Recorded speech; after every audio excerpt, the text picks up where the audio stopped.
ගෙවල් ළඟද ආදීන් රහන්නේ Tamanට එහා පැත්තෙන් වාඩි වෙලා ඉන්න පුංචි නේතිගේ නෑ දුරයි. එතකොට ග්‍රවුන්ඩ් එන්නේ තාත්තගේ ඔෆිස් එක මේ ළඟ අයියේ. අපි මෙහෙට අලුතෙන් ආපු නිසා අලුත් ඉස්කෝලේට යනකම් තාත්තා එක්ක ඔෆිස් එනවා. එයා එක්කන් එන්නේ නම් මාත් එක්ක සෙල්ලම් කරන්න කියලා. ඒත් එයා ඔෆිස් එකේ හිර වෙලා. ඉතින් මං තනියම මෙහෙට වෙනවා සෙල්ලම් කරන්න. මොකද හැමතිස්සෙම ග්‍රවුන්ඩ් එකේ ඉන්නේ. ආදී රේටි ගහනකොට නේති හයිසක විදියට hina වුණේ. ඔව් කියන්න වගේ. කොහොමත් අලුත් පරිසරයට හුරු වෙන්න ඕන නිසා නේති ගෙදර ඉන්න බෑ කියලා තාත්තා එක්ක ආවත් අලුත් යාළුවෝ අඳුරගන්න. ඒත් කියලා ග්‍රවුන්ඩ් එන වෙලාවට ග්‍රවුන්ඩ් එකේ කවුරුත් නැහැ. එක්කෝ ඒ සෙල්ලම් වලට කෙල්ලව ගන්නෙ නැහැ. ඒ නිසා සමහර වෙලාවට නේති කරන්නේ දැන් මේ විදිහට ආදීර එක්ක වාඩි වෙලා ඉන්න බෙන්ච් එකේ ඉඳන් අනිත් ළමයි දිහා බලාගෙන ඉන්න එක. අයියා මේ ළඟද? ළඟත් නෙමෙයි දුරත් නෙමෙයි. අපෝ ඔයාගේ ආඩම්බරකම. නේති කට ඇද කරගෙන කියපු විදිහ නම් ආදීට hina. ආඩම්බර අයියා හිතන් හිටියේ මේ නංගිත් එක්ක ටික වෙලාවක් ක්‍රිකට් ගහන්න එන්න. ඒත් ඉතින් මට බනින කෙනෙක් එක්ක මම සෙල්ලම් කරන්නේ මොකටද නේද?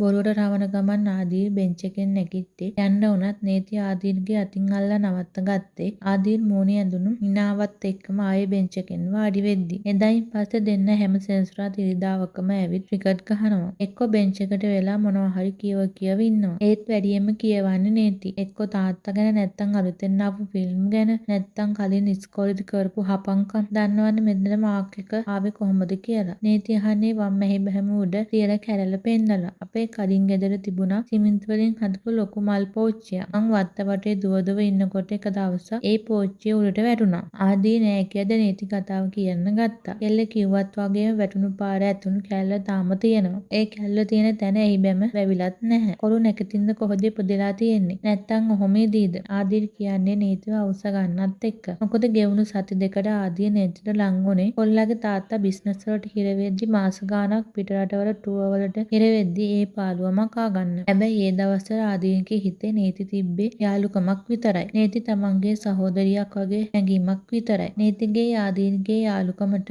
මාසයක් වෙද්දි හිටි හැටියෙම නේති ග්‍රවුන්ඩ් එන එක නතර වෙද්දි ආතියට නේතිව හොයාගන්න කිසිම විදිහක් තිබුණේ නැහැ. මොකද දවස් 4-5ක් හම්බුණාට කෙල්ලගේ ගෙදර තියෙන තැනක්වත් ආදීර් ආලා තිබුණේ නැහැ. අන්තිමේ ඒ ලෙවල් එක්සෑම් එක කොල්ලා හිර වෙද්දි ඒ මතකයත් අමතක වෙලා ගියා. ඒත් කාලයකට කලින් අහම්බෙන් හම්බුණු කොළු කෙල්ලව ආයෙම හම්බ වෙයි කියලා නම් ආදීර් කවදාවත් නොහිතන්නේ නැති වගේම නේතිව ආදීර් අඳුනගත්ත හැටි දන්නෙත් ආදීර්ම විතරයි. ඔලුවට දැනෙන බරගතියත් එක්ක තුෂී ඇස් ඇරියේ විනාඩියක් දෙකක් කිසි දෙයක් හිතාගන්න බැරුව. යසස් එක්ක තිබුණු තරහට ඇගේ අමවරු ගණන් ගන්නේ නැතුව රෑ නාලා නිදාගන්න ආව කෙල්ලට මතකයි. ඊට පස්සේ හැම දෙයක්ම හීනයක් වගේ. යසස් නදලට ඔඩිකොලොන් තියපු කෙල්ලගේ ළඟට ඇවිත් කියපු දේවල් මතක් වුණත් ඒ දේවල් හීනයක් කියලයි කෙල්ලට හිතුනේ. ඒත් ඒ හීනේ විශ්වාස කරන්න බැරි තරම් තාත්වික වෙද්දි රිදුනේ කෙල්ලගේ හිත. මේ මොහොතේ කෙල්ල කොයිතරම්නම් සතුටින් හිටියද යසස්ගේ තුරුලේ. මේක බොන්න. කෙල්ල ඇඳ විට්ටමට හේතු වෙලා ඉන්නකොටයි යසස් තේ කෝප්ප අරගෙන කෙල්ලගේ රූම් එකට ආවේ.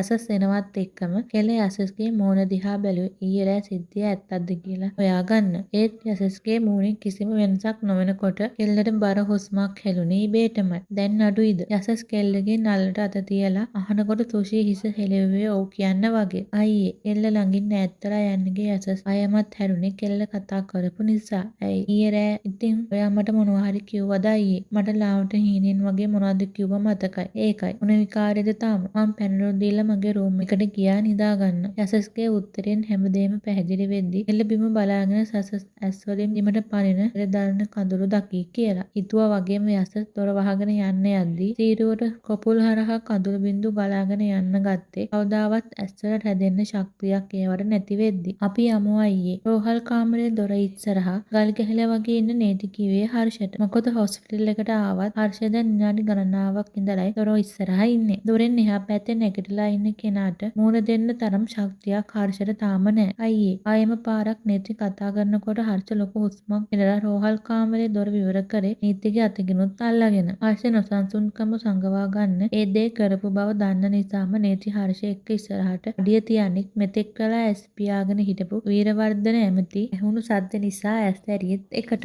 එක මොහොතකට අවුරුදු ගානකට පස්සේ තමන්ගේ ඉස්සරහා ඉන්න හර්ෂව දකිද්දි ඔහුගේ ඇසට කඳුලක් මෝදු වුණේ. හර්ෂ එක්ක එල්ලේ ඔහු දිහත් බලන් හිටියේ එකට. පුතා ඊළඟ මොහොතේ වීරවර්ධන ඇමතිගේ දුර්වල කට හඳත් එක්ක හර්ෂ නීතිගේ අත මුදා හැරලා වීරවර්ධනගේ හිස හොවාගත්තේ පැත්තකින් දැන් නීති හර්ෂ වීරවර්ධන දෙන්න දිහා බලාගෙන ඉද්දි. අන්තිමේ අවුරුදු ගානකට පස්සේ හිත් දෙකක් සැනසීමෙන් "මට සමා වෙන්න තාත්තේ.